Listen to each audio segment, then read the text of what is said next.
ગાંધીનગરની GNLU boys હોસ્ટેલમાં વિદ્યાર્થીએ આપઘાત કરી લેતા ચકચાર મચી જવા પામી હતી।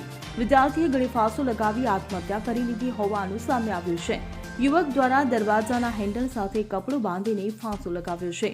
આ અંગે પોલીસને જાણ કરતા પોલીસ ઘટના સ્થળે પહોંચી હતી અને તપાસ હાથ ધરી હતી। 21 વર્ષીય વંશ નામના વિદ્યાર્થીએ આપઘાત કરી લીધો છે।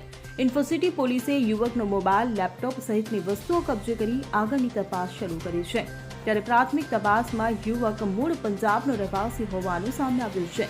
યુવકે કયા કારણોસર આપઘાત કર્યો તેનું કારણ શોધવા અલગ અલગ દિશામાં પોલીસે તપાસ શરૂ કરી છે। હાલ તો ઇન્ફોસિટી પોલીસે ગુનો નોંધીને તપાસના ચક્રો ગતિમાન કર્યા છે।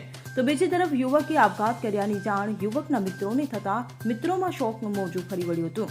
તેમજ યુવકના પરિવારજનોને યુવકના મૃત્યુના સમાચાર મળતા પરિવારજનો પર આભ તૂટી પડ્યું હતું અને યુવકનો પરિવાર તાત્કાલિક પંજાબથી ગુજરાત આવવા નીકળ્યા હતા। Bureau report CN24 news. હવે જુઓ દેશ દુનિયાની તમામ ખબરો તમારી આંગળીના ટેરવે। ઉઠાવો મોબાઈલ અને Google Play Store પરથી ડાઉનલોડ કરો અમારી CN24 ન્યૂઝ મોબાઈલ એપ।